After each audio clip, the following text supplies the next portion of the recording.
Guys, what's up and welcome back. Today we're going to go through Magicians. Now, to be more specific, we're going to be playing Magicians along with Perform Pulse and others. It's been a long time since you've even been able to play the deck semi-competitively, being the last time in 2016, 2017. So that's fun. Now, moving on, I'm going to try to go through the deck profile as fast as possible because we have a lot of explanations to go through. So first up, one Joko, one Pensork, one Odd-Eye Synchron.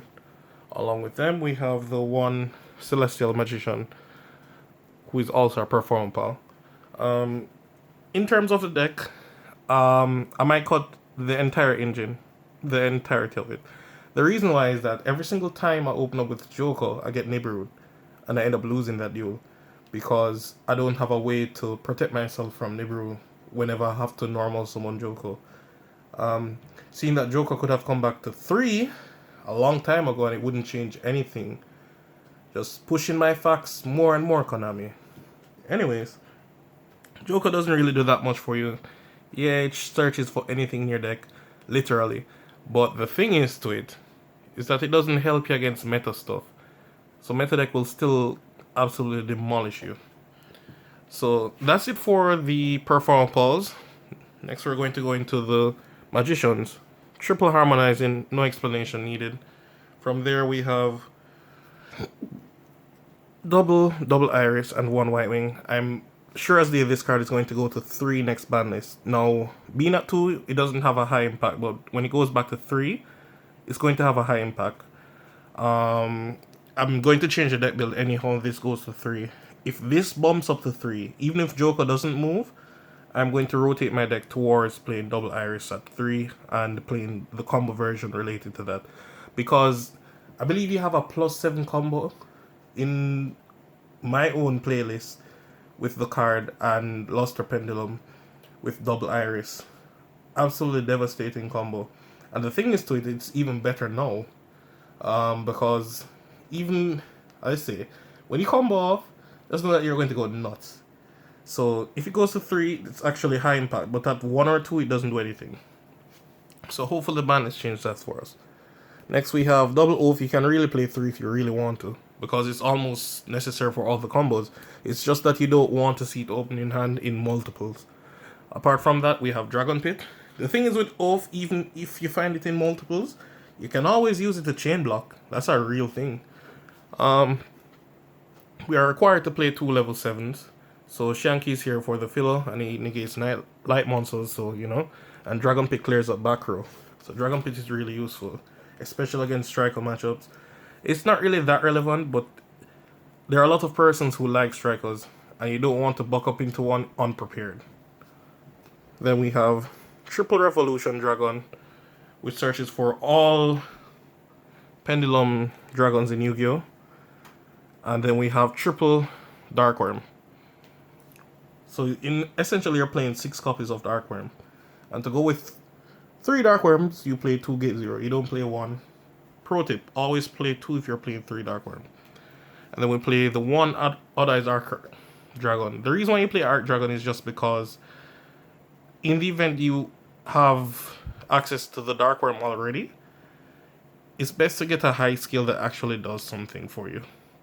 So it's just there in case of an emergency. At least you have a way out. And that rounds it up for every Pendulum monster in your deck. For one of the only 2 non-pendulum monsters, we have Tuning Magician, and then a card I'm going to have to explain, Gendo, the Ascetic Monk. Most persons aren't aware of this card's even existence, but if you play Pendulums, this is not specifically a Pendulum card, but it will help you to totally demolish your opponent. I mean, tear them down to the ground. While it's on the field, no face-up attack position monsters can activate their effect. It doesn't negate their effect, they can't even activate it. So it completely demolishes all link monsters. So you auto-win Tri-Brigade matchups just by summoning this card. They cannot do anything to you. Moving on from there. Well, let me tell you. To be very honest and frank with you, the card is too powerful. But how the meta is now, it can't do everything for you. If I were playing this in Endymion and I just go second and my opponent builds a massive board, I normal summon and watch them choke because they cannot do anything. However, during this meta, like you play against Drytrons, they're going to have Herald in defense. Notice it only stops attack position monsters. So the mere fact they would have Herald in defense is going to stifle you. And they'll still be able to use hand traps. So it doesn't block hand traps. It's very similar to Amana Iwata, but the thing is, Amana could not be special summoned. That was the real drawback to Amano. This can be Pendulum summoned if you want. You can actually fetch it just like how I did with Shogun. Then the next effect on it, which is actually the brilliant effect, while it's in defense position, your opponent cannot target it or destroy it with card effects. Let me just ensure I'm reading that right. Yep. So just summon this in defense and you auto win your Sky Striker matchup. They'll have to have at least 3 engrave to tie with it. So if they find the 4th one, that's how the only way they can attack it off. Now, a lot of matchups can be just simply won by this card. Now, please note, this messes up your own link monsters, but the thing is, Selene is only going to pull back once. So if I pull back this, I don't even need to worry about that. You just summon everything in defense, and the following turn you link off with it, and turn everything to attack position and finish the game. So it literally wins a lot of matchups, but on its own, persons don't even know this card exists. It's extremely powerful. And next thing I want to give an example towards, because the card I took out was Jogen. Now, just going through the additional stuff. So Jogen was actually really good. The last tournament I played, I did not top. If I won any of my last 2 rounds, I would have topped. And make matters worse, I sold out my first round against Drytrons because I sided out Jogen. I should have never done that, and I learned my mistake forever. Jogen was way too powerful against Drytrons to take it out, but it's because I was going second, I took it out. Learned my lesson swiftly after, keep it in. Jogen can clear the entire board, and then the thing is, Drytrons don't have a natural way to punch it off. But at the same time, Jogen is a double-edged sword, because I can't get rid of it. And that was the issue. Like, OTKs took an extremely long time. And I had to play a grind game every single time I summoned it. However, every single time Jogen hit my field, I won the duel. Every single time I summoned it, I won 100% of the time. So it was really hard to give it up. But the thing is, it's just that it's too much of a double-edged sword. And if I open it, I can always just summon it. But it just, I don't know, it's just really uncomfortable because I can't special summon either. So if your opponent has an established board, it's really that much harder. Especially if they have a way to negate it. With this, you curl up in defense. They can't Widow Anchor you. They can't Chalice. They have to summon something and waste their battle phase by attacking it over. That is fine. All of these sound great. So it's really powerful. And the thing is, even if you go into Dweller with it, you get the 500 boost of Dweller. So it's really fantastic, and it's monster rebornable. It doesn't block you from Pendulum summoning, which Jogen did. So I couldn't finish games immediately. Well, with Gendo you can. Moving on, 4 spells. Triple Duelist Alliance. Triple Pendulum Call. Then we have a new card. Triple Pendulum Treasure. I'll explain this one for you. Activate put any Pendulum card in your face-up extra deck. So technically it's a router because you're going to Pendulum summon the monster back. But if you have Oath, you get the card to your hand immediately. So it's technically a router for Pendulums. And then, to make matters better, it's searchable by Duelist Alliance because it has Pendulum in its name. So I took out Gamma and put these in just for consistency reasons. Throughout the whole tournament, Gamma just didn't do that much. Just full stop. Just didn't do enough. Not that it was bad, it just didn't do as I needed to do. We have 2 Shrine and 1 Foolish, self-explanatory. Then we have Call by Instant Fusion. really here to just stop Ash, which was what Gamma was for. But the thing is with Gamma, when you top deck it outside of turn 1, it's really bad. Then the last two cards are Time Pendulum Graph and Star Pendulum Graph. Now, please note that I think towards the future, if Konami decides to, hey, let loose Pendulum and let's just have everything, because they're not even doing anything in OCG and they're almost full power there. If perhaps Pendulums get out of control, I think the next card they're going to hit is Duelist Alliance. It searches for way too much in the deck. It searches for a list of cards, actually, a long list. Double Iris, because its name is always treated as Pendulum. It will also search for your Arc Dragon and your Pendulum Dragons overall. It searches for your Pendulum Sorcerer, which in turn searches for Joker, and Joker searches any monster in my entire deck. Any Pendulum monster in my deck is searched by Joker. Even if Joker can't search for it directly, Joker can search for a card that can search for it. Your Time Pendulum Graph, your Star Pendulum Graph. There's also your Pendulum Call, Pendulum Treasure. It searches for a lot, and I'm really thinking they're going to hit it very soon. So please enjoy Duelist Alliance while you can. Moving on from there, we have the extra deck. The extra deck is changed up a bit. I'll go through regardless.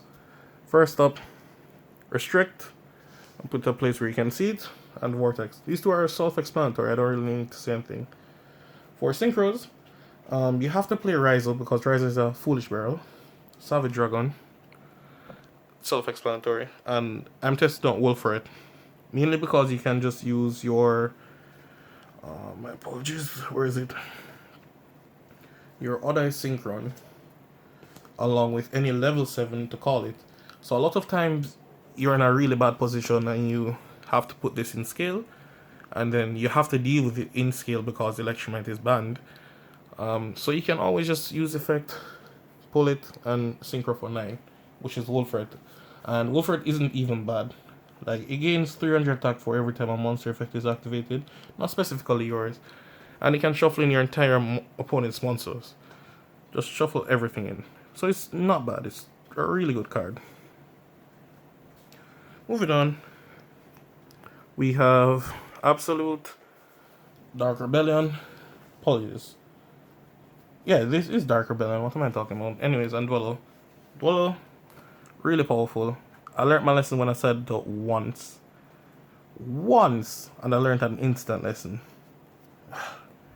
Then we have Rebellion. The reason why Rebellion is in here is because I took out Boreal Sword. I was thinking about it. On paper, they do essentially the same thing, but Boreal Sword tends to do a little more damage. Boreal Sword will do a minimum of 6,000. Well, this on its own can do a minimum of 5,500. That's basic damage for it. But the thing is to it, like, I didn't want my opponent to be like, oh, let's reserve Dragoon for effect for the one out. So that's why I decided to play it. So I don't want them to be like, oh, the one out, let's just strictly negate that and your opponent just cannot beat over it. The problem with Boreal Sword, it takes 4 monsters. Well, this just takes 2, and it's not specific to anything. Just 2 Dark Pendulums, as in my entire main deck. Wow. Moving on, Link Monsters, Hulk, IP, and Sheep. The reason why you have to play IP, while the rest of them are mandatory, the thing is with IP is that you can still make the Selly in your opponent's turn, and lock them from there. Apart from that, we play Sofa Chord Musicea. She's not that bad. It takes 2 Pendulums to summon her, which is basically your entire deck.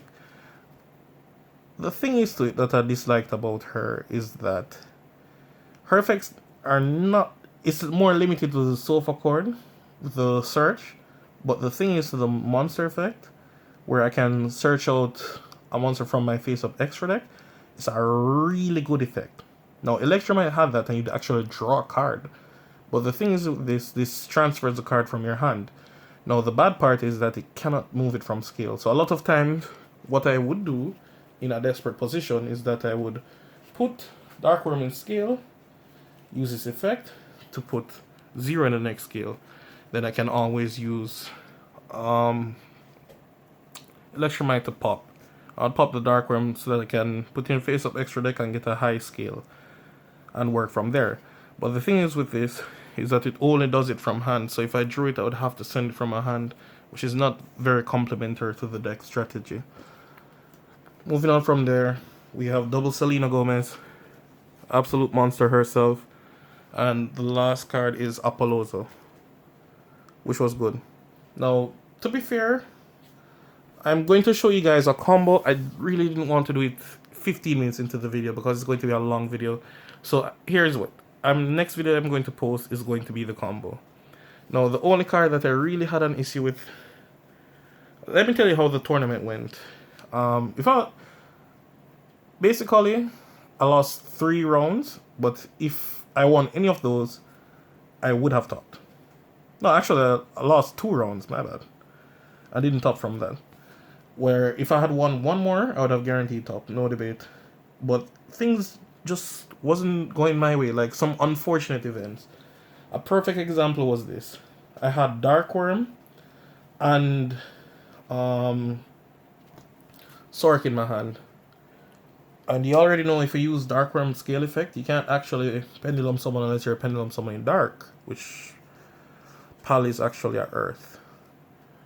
So I literally couldn't pendulum someone I didn't draw a hand. So I literally had to set my hand and hope my opponent didn't attack me for a game.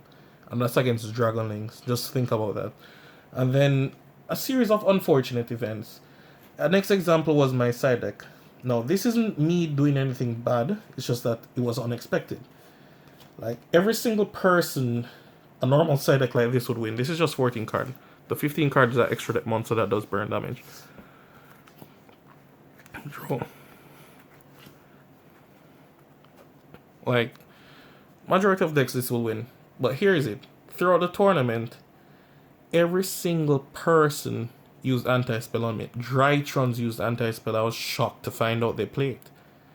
I got anti-spell every single round. No. I decided before the tournament, no one is going to side anti-spell. Why would they? Every single person is not playing Sky Strikers. And then the one person was playing Sky Strikers, so they're not going to enter the event. So why would they keep in the anti-spell? And the most hurtful part is that I kept on drawing Eccentric when it could have been Twin Twisters, and I was going to take it out for my Twin Twisters. But I was saying, nah, they're not going to use anti-spell. Why am I worried? Bruh, I learned the swiftest lesson of my life. I learned, like, I'll never side Eccentric again like that before. The reason why is just that the anti-spell thing.